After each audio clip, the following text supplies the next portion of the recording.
শুক্লা আমের মিষ্টি বানাও। আমের মিষ্টি। আমের মিষ্টি।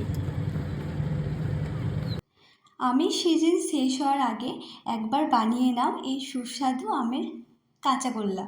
আর এই স্বাদের মিষ্টি তুমি বাজারে কিনে খেতে পারবে না, কোথাও পাবে না। আগের বছর আমি শেয়ার করেছিলাম, একবার বানিয়েছিলাম, না আগের বছর 2-3বার বানিয়েছিলাম। তোমরা যদি না বানিয়ে থাকো তাহলে এবার একবার বানিয়ে নাও। ওনার হুকুম ছিল যে আমি মিষ্টির, আমারও ইচ্ছা ছিল যে আমি নিজে হাতে বানিয়ে আমি মিষ্টি খাওয়াবো। আর সেদিনকে সবাই এসেছিল বাড়িতে, তাই ভেবেছিলাম সবাইকেই খাওয়াবো। তো প্রথমে দেখতেই পেলে আমি ছানা বানিয়ে নিয়েছিলাম 1 লিটার দুধ থেকে। তো এটা ছিল প্যাকেট দুধ, তাই খুব বেশি ছানা হয়নি। আর আমের পিউরিটা বানিয়ে রেখেছিলাম, তারপর ছানাটা মথে নিয়েছিলাম ভালো করে। তারপর আম আর ওই ছানাটা মিক্সার গ্রাইন্ডারে একদম এরপর তোমরা মিশ্রণটা জাল করে নেবে লো ফ্লেমে, যেভাবে তোমরা নাড়ু বানাও। আর আমি এখানে 50 থেকে 70 গ্রাম আমুল দুধ দিয়েছিলাম, আরও টেস্টি হবে আর খেতেও ভালো হবে। আর দিয়েছিলাম কি বলতো, একটু গন্ধের জন্য এলাচ। তোমরা কিন্তু এলাচ দেবে। আর এখানে একটা সিক্রেট বলে রাখি, 1 মুঠো নয় 2-3 চামচ তোমরা কিন্তু ছানা সরিয়ে রেখে দেবে। আর এখানে একটু মিষ্টি দিয়েছি, আমটা ভীষণ মিষ্টি ছিল, তাও তোমরা একটু মিষ্টি দেবে যতই হোক। এটা তো তোমার আম, তারপর ছানার সঙ্গে মিক্স করেছি, তাই 3 থেকে 4 চামচ আমি মিষ্টি দিয়েছিলাম। তারপর দিয়েছিলাম কি বলো তো, দই। 2 চামচ দই, এর বেশি নয় কিন্তু।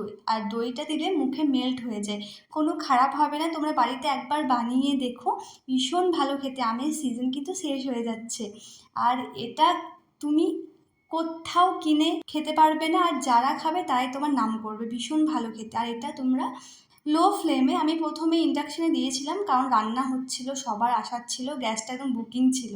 যখন রান্না হয়ে গেল তখন আমি কিন্তু গ্যাসের আঁচেই কিন্তু লো ফ্লেমে, আমি যেমন করে নারকেল নাড়ু বানাও সেভাবে বানিয়ে নিয়েছিলাম। কিন্তু যখন দেখবে যে ছেড়ে ছেড়ে আসছে তখন তোমরা নামিয়ে ঠান্ডা করে নেবে। আর একটু যে আমি ওই ছানাটা সরিয়ে রেখেছিলাম, কাঁচা ছানা, কারণ এটা হলো কাঁচা গোল্লা, তাই আমি সেই কাঁচা ছানাটা সেই আম ও ওই যে বানিয়ে নিলাম পুর যাই বলো, নারকেল নাড়ু যেভাবে বানাও সেভাবে, বা মিষ্টি যেভাবে বানাও সে তার সঙ্গে মিশিয়ে নিলাম।